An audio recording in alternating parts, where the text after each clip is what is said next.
Hello everyone, कैसे हो आप सब लोग। नमस्ते, आदाब, सत श्री अकाल। आज हमारा टर्न है केमिस्ट्री का और हमारा चैनल का नाम है एग्ज़ामपोरियम। और हमारे चैनल एग्ज़ामपोरियम स्टडी चैनल में आपका हार्दिक अभिनंदन है। आज हम स्टार्ट करने वाले हैं some basic concept of chemistry, जो कि लेक्चर 1 में चल रहा था। आज उसी का नेक्स्ट डिस्कशन लेके आए हैं। लास्ट क्लास में हमने पढ़ा था एटॉमिक मास के बारे में और हमने पढ़ा था एएमयू क्या होता है। दो चीज़ें हो गई थी। आज हम पढ़ने वाले हैं मॉलिक्यूलर मास। मॉलिक्यूलर मास क्या होता है। अगर आपने ध्यान से पढ़ा होगा कि एटॉमिक मास क्या होता है, तो मॉलिक्यूलर मास बहुत ही सिंपल चीज़ है। आप फ्रेश हेडिंग डाल लीजिए मॉलिक्यूलर मास। ये सब हटाइए, हम आज डालते हैं हेडिंग मॉलिक्यूलर मास। जैसे हमने बताया था, जब एटम्स कंबाइन होते हैं तो बनता है मॉलिक्यूल। एटम्स कंबाइन होते हैं तो बनता है मॉलिक्यूल। ठीक है। जैसे दो एटम H और H के कंबाइन हुए तो क्या बना? H2। दो ऑक्सीजन के एटम कंबाइन हुए तो बना O2। एक कार्बन का एटम और दो ऑक्सीजन के एटम कंबाइन हुए तो बना CO2। इधर हम एटम्स लिख रहे हैं, इस साइड में मॉलिक्यूल्स लिख रहे हैं। एक एटम का मास होता था एटॉमिक मास और मॉलिक्यूल होता है ग्रुप ऑफ एटम्स। तो मॉलिक्यूल में जितने भी एटम्स होंगे उन एटम्स का इंडिविजुअल एटॉमिक मास का सम कर देंगे अगर हम, तो आ जाएगा मॉलिक्यूलर मास। जैसे मॉलिक्यूल है हमारा H2। एटॉमिक मास होता था एक एटम का मास, और यहां पे मॉलिक्यूलर मास होगा एक मॉलिक्यूल का mass. Molecular mass is equal to mass of one molecule। ठीक है, ये नोट करिए क्योंकि हमको जगह चाहिए इधर।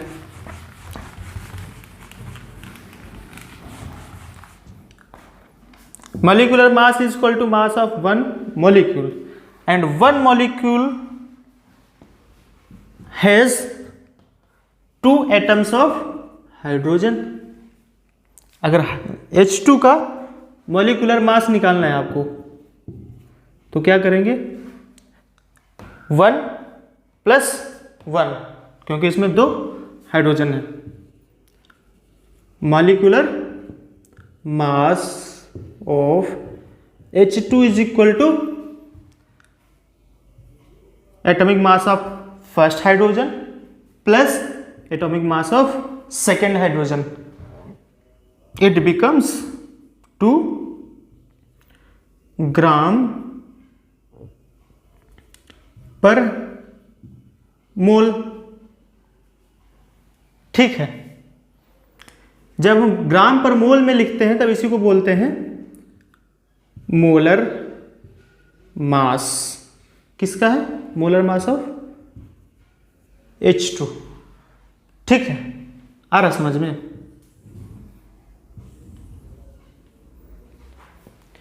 ये नोट करिए।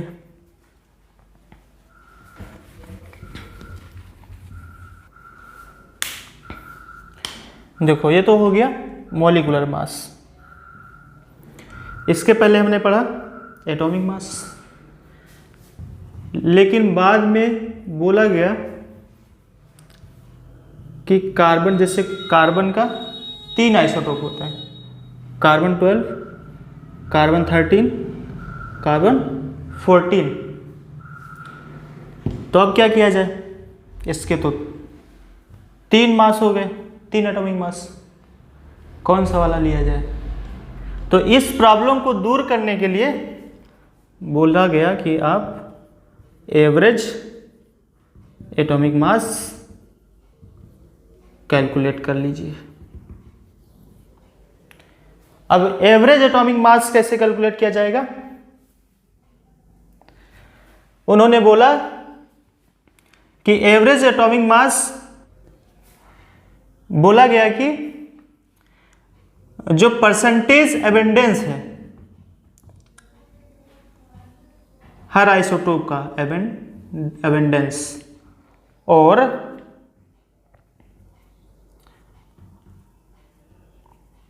एटॉमिक मास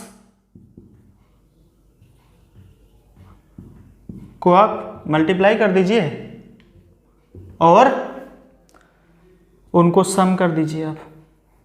जैसे कार्बन 12 का है, कार्बन जितने परसेंट होगा उतने से, और इसके एटॉमिक 12 को मल्टीप्लाई करेंगे, और ऐसे C13 के लिए 13 को उसके परसेंटेज एबेंडेंस से मल्टीप्लाई करेंगे, ऐसे कार्बन 14 के लिए 14 को उसके परसेंटेज एबेंडेंस से मल्टीप्लाई करेंगे और सबको ऐड कर देंगे तो निकल आएगा एवरेज एटॉमिक मास।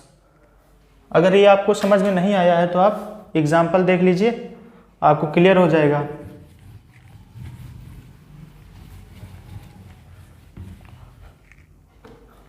जैसे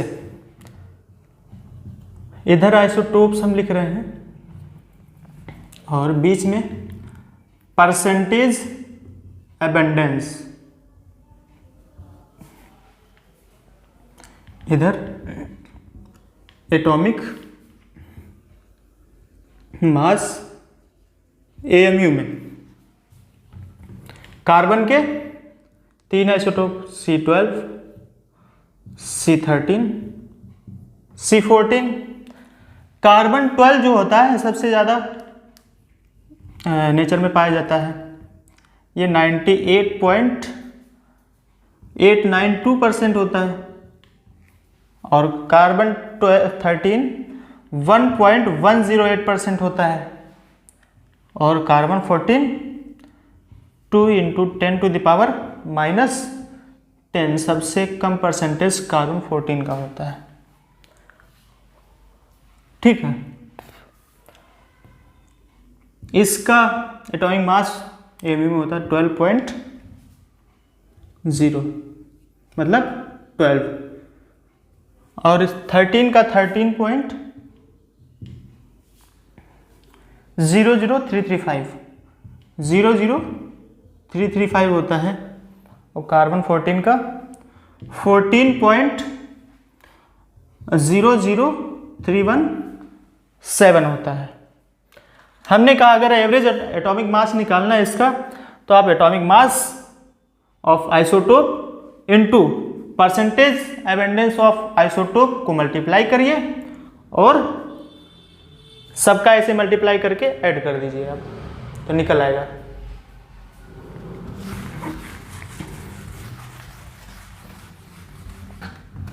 देखो इधर आपको निकालना है एवरेज एटॉमिक मास। हमने कहा परसेंटेज एबेंडेंस और एटॉमिक मास को मल्टीप्लाई करिए सबके, उसके बाद सम कर दीजिए। ये आ गया 98.892 इंटू 12 प्लस 1.108 इंटू 13.00335, ठीक है, प्लस 2 × 10⁻⁻10 इंटू 14.00335 317 था यहाँ पे, 317। इन सबको मल्टीप्लाई करके अगर लिखें तो इसका एवरेज एटॉमिक मास आता है 12.011 AMU। प्रीवियस लेक्चर में हमने बताया था AMU को बाद में यूनिफाइड मास बोल दिया गया, या तो इसको हम लिख सकते हैं 12.011 U। AMU को U से रिप्लेस कर दिया, ठीक है। यही हमारा average atomic mass of carbon है। Average atomic mass of carbon, जो पीरियोडिक टेबल में मास लिखा हुआ होता है वो एवरेज एटॉमिक मास ही लिखा हुआ होता है, ठीक है। नोट करिए इसको।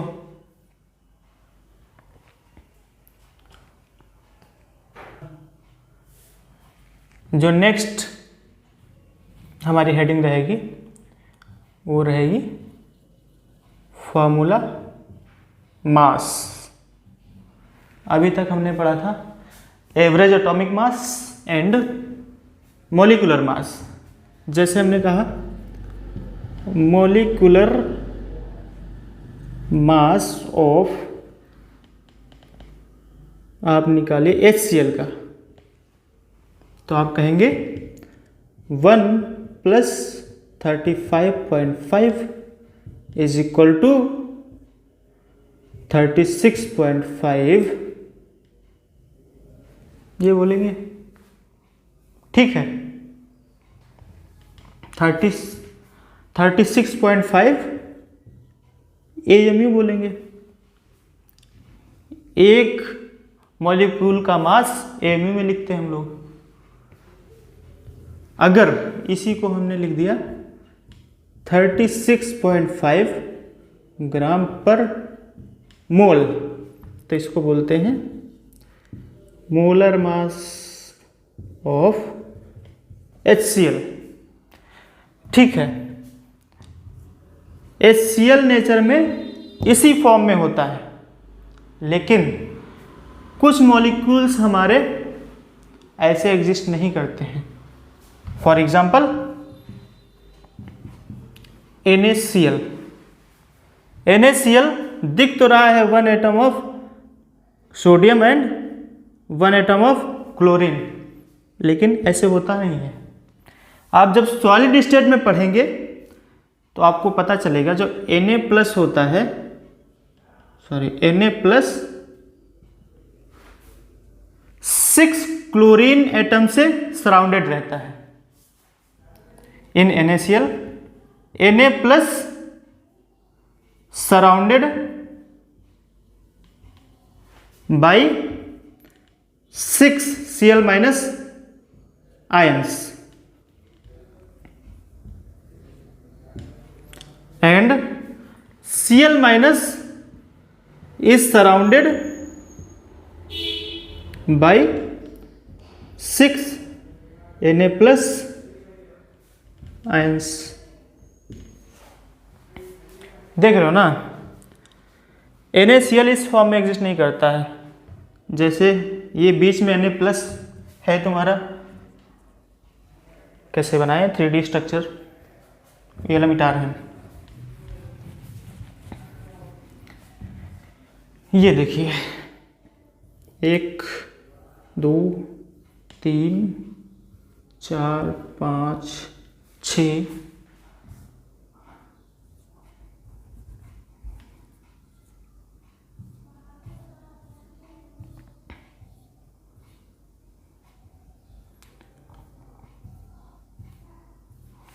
देख रहे हो कुछ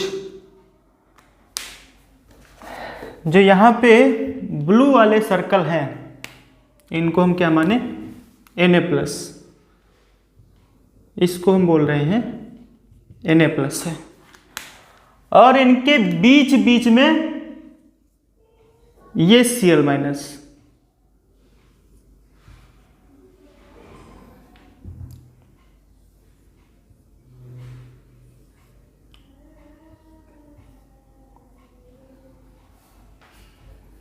कुछ ऐसे होगा।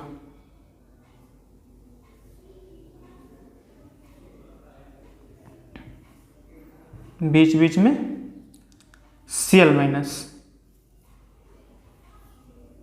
ये 2D स्ट्रक्चर दिखा रहे हैं इसलिए आपको 6 नहीं दिख रहा होगा।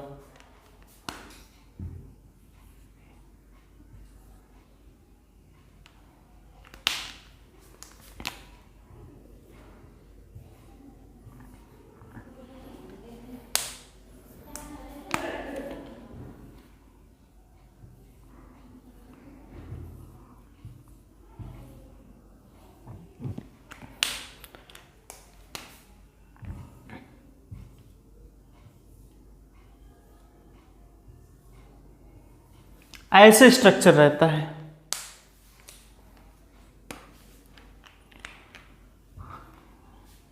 ये आप एक लेयर दिख रही है आपको फ्रंट वाली, ऐसे ही पीछे भी रहती है।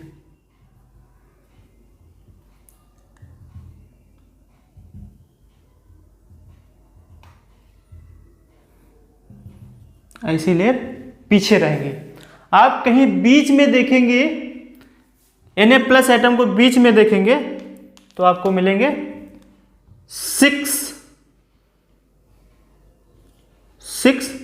Cl-, जिनको हम रेड से दिखा रहे हैं, और ब्लू वाले Na+ हैं। 6 Na+ surrounded by 6 Cl- ions and 6 Cl- ions is surrounded by 6 Na+ ions. ठीक है, इसलिए यहाँ पे मॉलिक्यूलर मास नहीं निकालते, यहाँ पे निकालते हैं फॉर्मूला मास। मेन स्ट्रक्चर तो इसमें 6 Na+ और 6 Cl- होता है, लेकिन फॉर्मूला इसका होता है NaCl। फॉर्मूला होता है NaCl। तो यहाँ पे आप फॉर्मूला मास ही निकालेंगे। मॉलिक्यूल में तो 6 Na+ और 6 Cl- है, तो इसके लिए फॉर्मूला मास जैसे मॉलिक्यूलर मास निकालते थे वैसे ही निकलेगा, लेकिन डिफरेंस बस इतना ही रहता है। Formula mass of NaCl is equal to atomic mass of Na। Sodium का 23 प्लस Cl का 35.5, ये हो गया 58.5 U, ठीक, या AMU। ऐसे निकलता है फॉर्मूला मास। फॉर्मूला मास एकदम सिमिलर है मॉलिक्यूलर मास से, बस डिफरेंस क्या है स्ट्रक्चर का। ठीक, लिखिए इसको। हो गया? छप गया कि नहीं? छप गया। अब नेक्स्ट टॉपिक हमारा है परसेंटेज कंपोजिशन। कंपोजिशन, ठीक है। परसेंटेज कंपोजिशन मतलब जैसे कई सारी चीजें हैं हमारे पास और उनसे मिलकर एक कोई चीज बनी है। एक कोई चीज, जैसे हम चाय का एग्जांपल लेते रहते हैं ना, ले लें क्या टी का एग्जांपल। टी अगर बनानी है तो हमारे पास क्या चाहिए होगी? शुगर, टी और मिल्क। इन सबको हम डालेंगे एक बर्तन में, और क्या चाहिए रहेगा? फ्लेम। इसके नीचे फ्लेम लगाएंगे, गरम होगा तो चाय बनके तैयार हो जाएगी, एक कप। ठीक है। अगर आपसे पूछा जाए चाय में शुगर का परसेंटेज कितना है, टी का परसेंटेज कितना है जो चाय पत्ती आपने डाली है, और मिल्क जो आपने डाला है उसका परसेंट कितना है, कितना परसेंट आपने डाला है, रेशियो पूछ रहा है। यही जो मास परसेंट होता है किसी भी कंपाउंड का, किसी भी कंपाउंड में किसी भी एलिमेंट का जो मास परसेंट होता है वही होता है हमारा परसेंटेज कंपोजिशन। तो परसेंटेज कंपोजिशन ऑफ अगर शुगर निकाले हम, मास परसेंट ऑफ शुगर चाय में निकाल रहे हैं, तो हम ऊपर लिखेंगे mass of sugar in T divided by mass of sugar in T divided by mass of T, या आप इसको कह दिए टोटल मास ऑफ टी। ये जो 1 कप टी है, परसेंट निकाल रहे हैं तो 100 से मल्टीप्लाई। ठीक है, अभी तक कोई प्रॉब्लम है क्या? नहीं होनी चाहिए। नहीं है तब हम केमिस्ट्री में आ जाते हैं। अभी तक तो हम गृह विज्ञान में चल रहे थे, होम साइंस में। अब आ जाइए केमिस्ट्री में। ये देखिए C2H5OH किन से मिलकर बना है? एक तो इसमें कार्बन है, दूसरा इसमें हाइड्रोजन है और ऑक्सीजन है। अगर इसमें आपसे पूछ लिया जाए मास परसेंट ऑफ कार्बन कितना है, तो आप कहेंगे सर जी इसमें जितने कार्बन हैं उतने को एक कार्बन के मास से मल्टीप्लाई करिए तो total mass of carbon in ethanol निकल आएगा। तो ऊपर रखेंगे हम मास ऑफ कार्बन इन C2H5OH। हमको निकालना है C2H5 में कार्बन का मास कितना प्रेजेंट है, तो इसको निकालने के लिए हम टोटल मास ऑफ एथेनॉल से डिवाइड करेंगे। नीचे रखो टोटल मास ऑफ एथेनॉल का फॉर्मूला ही लिख दो तो ज़्यादा फायदे में रहेंगे, OH। ठीक है भाई। ऐसे ही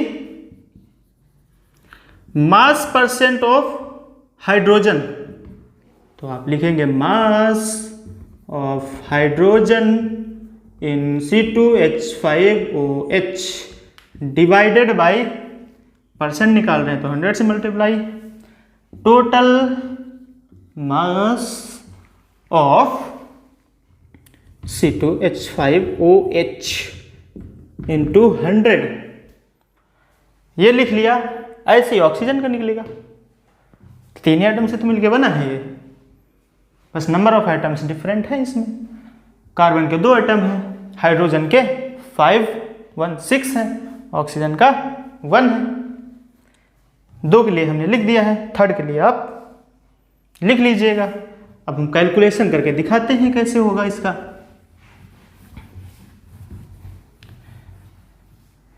देख लीजिए अब कार्बन का कितना मास इसमें 12 2 जा 24 ग्राम। हाइड्रोजन का मास 5 + 1 6 और हाइड्रोजन का एक हाइड्रोजन का मास होता है 1 6 × 1 आ गया 6 ग्राम। ऐसे ही ऑक्सीजन का एक ही एटम है, इसका मास होता है 16 एटॉमिक मास 16 ग्राम। अब देखिए पहला मास परसेंट ऑफ कार्बन निकालना है तो हम रखेंगे मास of carbon in C2H5OH divided by total mass of C2H5OH। ये आ गया 24। अब टोटल मास इसका यहीं पे निकाल के रख देते हैं, कितना आएगा 24, 36, 16, 46 ग्राम। ठीक है, ये आ गया 46 इंटू 100 करो, आप कैलकुलेट करो, तब तक आंसर में भी बताते हैं कितना आएगा। Mass percent of hydrogen is equal to 6 gram hydrogen है, 46 ग्राम C2H5OH है, इंटू 100 करो। और third, mass percent of oxygen is equal to 16/46 into 100। इसको आप करेंगे तो ये आता है 52.14% लगभग में। ये आता है 13.13% और ये आएगा 34.73%। ठीक है, तो देख रहे हैं कितना सिंपल है। सिंपल इसलिए लग रहा है क्योंकि आप किससे पढ़ रहे हैं? मुझसे, उत्तम सर से पढ़ रहे हैं। ये देखिए तीनों आंसर आ चुके हैं, आप लोग नोट करिए और समझिए। अब हमारा अगला टॉपिक है एम्पिरिकल फॉर्मूला। ये नोट करिए आप, इसको मिटाना पड़ेगा।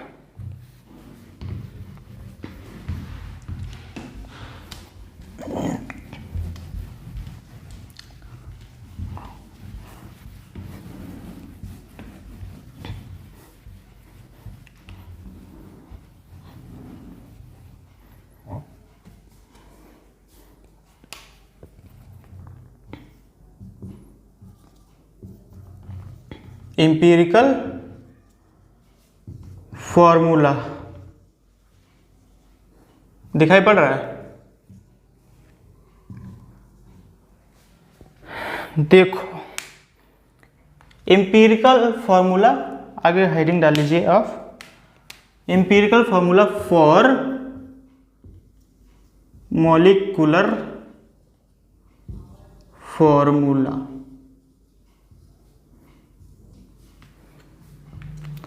आप देखिए एम्पिरिकल फॉर्मूला और मॉलिक्यूलर फॉर्मूला में डिफरेंस क्या होता है। जो एम्पिरिकल फॉर्मूला होता है ये रिप्रेजेंट करता है smallest whole ratio of atoms, represents smallest whole ratio of atoms. जो मॉलिक्यूलर फॉर्मूला होता है रिप्रेजेंट करता है actual number of atoms present in any molecule, represents actual atoms present in a molecule. समझ रहे हो? नहीं समझ रहे हो तो आप एग्जाम्पल देखिए। किसी ने कहा एक कंपाउंड है, कंपाउंड, उसमें कार्बन, हाइड्रोजन और ऑक्सीजन का जो रेशियो था वो है 1:2:1। अगर इस रेशियो को देखें तो इसका फॉर्मूला क्या बनेगा? CH2O। ठीक है, ये बनेगा, ये बनेगा। यहां पे आप देख रहे हैं 1:2:1। अगर आप इसको आगे फर्दर सॉल्व करें तो इससे नीचे होल नंबर नहीं मिलेगा आपको। अगर 2 से आप डिवाइड भी कर देते हैं सबको तो आएगा 0.5:1:0.5। ये रिक्वायर्ड नहीं है मुझे। स्मॉलेस्ट होल नंबर रेशियो मिला है इसमें, तो ये कौन सा फॉर्मूला है? एम्पिरिकल फॉर्मूला, बट उन्होंने बता दिया कि इसका मास, जो इसका मोलर मास है, जो इसका मोलर मास है 98.96 ग्राम है। ठीक है, लेकिन यहां पे अगर आप देखेंगे इसका मोलर मास निकालेंगे तो कितना आएगा, 12 + 2 + 16, ये आ गया 4, 16, 20, 10, 30। ठीक है, 30 आएगा ना, 16, 2 18, 2 20, 10 30, सही है। अब मोलर मास इसका ले लीजिए,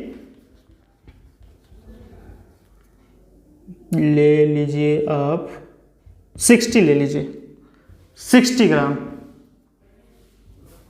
ठीक है, आप देख रहे हैं जो एम्पिरिकल फार्मूला का मास निकल के आ रहा है 30 ग्राम है, उसने दिया है मोलर मास इसका था 60 ग्राम। कुछ तो गड़बड़ है। अब करेंगे क्या, इसके मोलर मास को आप जो एम्पिरिकल फार्मूला निकालें उसके मोलर मास से डिवाइड करेंगे, 30 आ गया 2। आपको पता चला कि जितने इसमें एटम हैं उसके दोगुने एटम होने चाहिए। जो हमारा एक्चुअल जो मॉलिक्यूल होगा उसमें दोगुने एटम होने चाहिए। तो जब ये इसको हम दोगुना किए तो निकल के आ गया मॉलिक्यूलर फॉर्मूला। ये हो जाएगा C2H4O, ऐसे हो जाएगा। ये एक्चुअल है। यहाँ पे देख रहे हो कार्बन, हाइड्रोजन और ऑक्सीजन का रेशियो 2:O2 आएगा। यहाँ पे 2:4:2 आ रहा है, और यहाँ पे 1:2:1। ये सिंपलेस्ट होल रेशियो था, ये एक्चुअल रेशियो है एटम्स का। बस यही डिफरेंस है दोनों में। समझ गए होंगे, उम्मीद है। तो इसको मिटा दे, एक क्वेश्चन करवा दे, अच्छा लगेगा आपको भी, हमको भी, समझ में भी आएगा।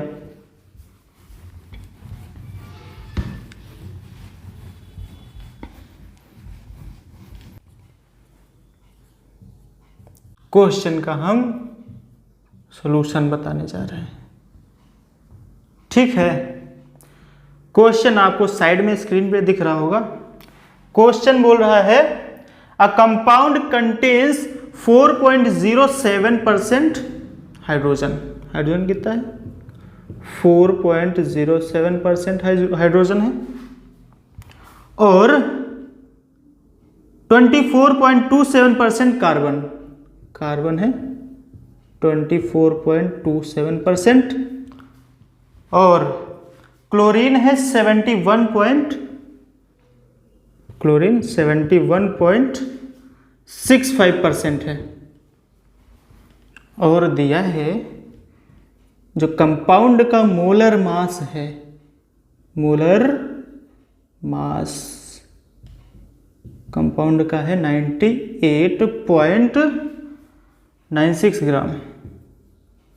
ठीक है भाई,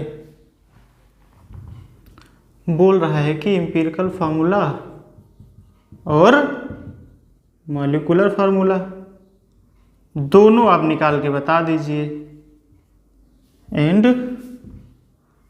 मॉलिक्यूलर फार्मूला। ठीक है भाई, ये क्वेश्चन है। अब देखिए आप कैसे सॉल्व करेंगे इसको। हमारा डस्टर कहाँ गया, ये। अब हम करेंगे क्या इसमें, सबसे पहले हम लिखेंगे एलिमेंट्स कौन कौन से हैं इसमें। या तो आप सबसे पहले लिख लीजिए सीरियल नंबर एलिमेंट्स, और फिर लिखिए आप परसेंटेज, एलिमेंट का परसेंटेज कितना है, फिर नंबर ऑफ मोल्स लिखेंगे, उसके बाद whole ratio,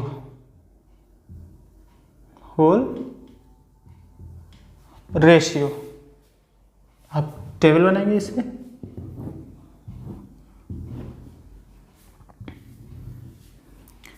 serial number 1 2 3, first पे हाइड्रोजन था, फर्स्ट पे हाइड्रोजन, फिर है कार्बन, फिर है क्लोरीन।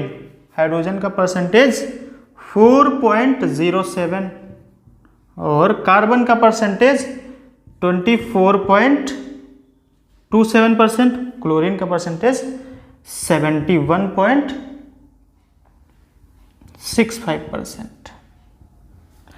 अभी जब हम परसेंटेज कंपोजिशन पढ़ा रहे थे तो हमने बोला था कि 100 में कितना मास उसका होगा, किसी भी एलिमेंट का।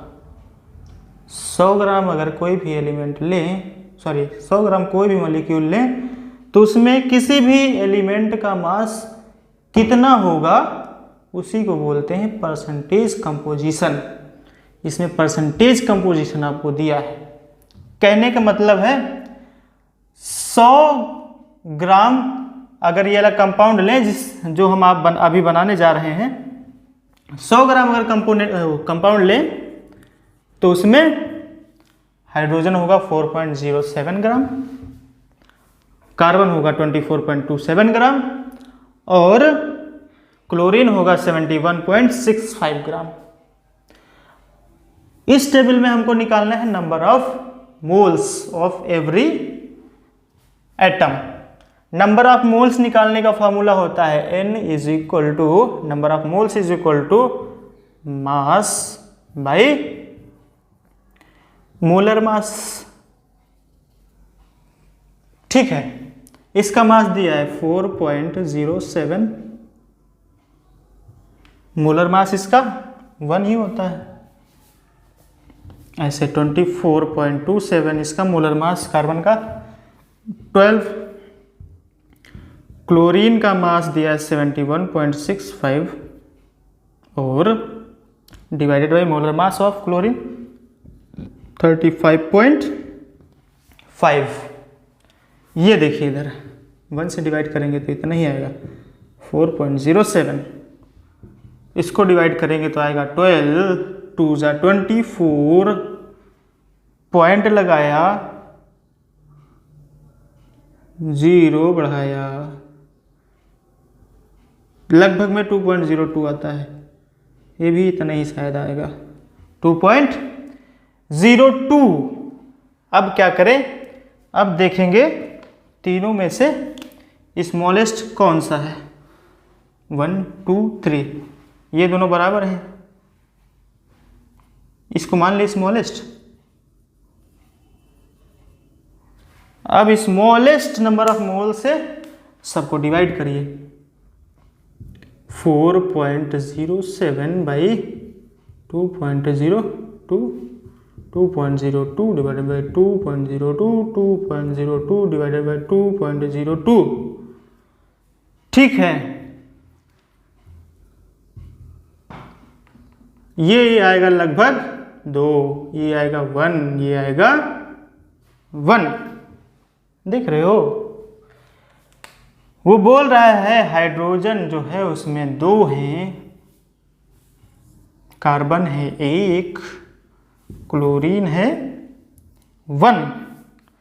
यही तो है सिंपलेस्ट होल रेशियो। अगर नहीं होता तो हम सिंपलेस्ट बनाते, इसमें है तो हम इसमें नहीं बनाएंगे। क्यों बनाए हम। अब क्या करिए आप, यहाँ पे लिखिए हाइड्रोजन है, पहले तो हाइड्रोजन लिख लीजिए। Hydrogen is to carbon is to chlorine का रेशियो है 2:1:1। ये है तो हमारा एम्पिरिकल फार्मूला आ गया। क्या आ गया, अरे कोई तो बता दो।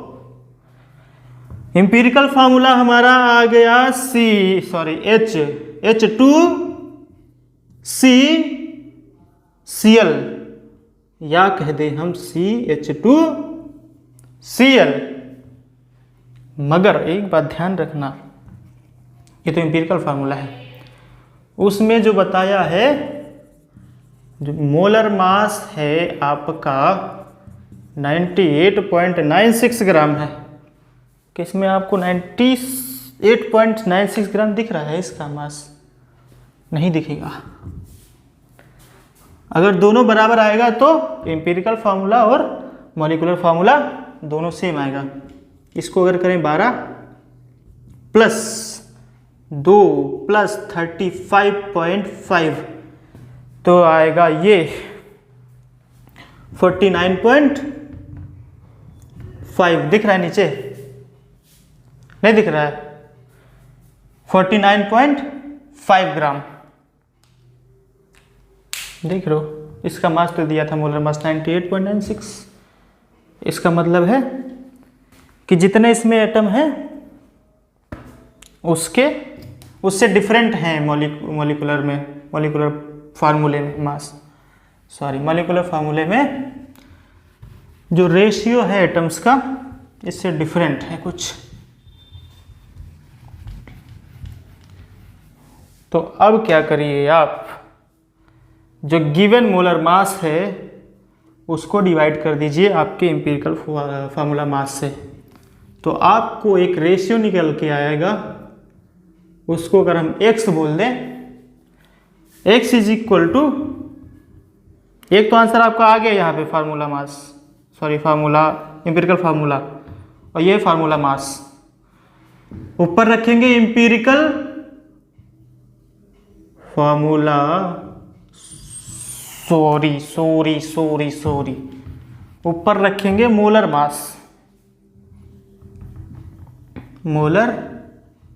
मास गिवन, जो गिवन है हमको मोलर मास। नीचे रखेंगे एम्पिरिकल फॉर्मूला मास, तो ये आएगा 98.96 डिवाइडेड बाय 49.5, लगभग में ये आएगा 2x इज इक्वल टू 2 आएगा। तो हम लिखेंगे जो हमारा मॉलिक्यूलर फार्मूला आएगा उसमें जो एटम होंगे वो एम्पिरिकल फार्मूला के एटम से 2 टाइम्स होंगे।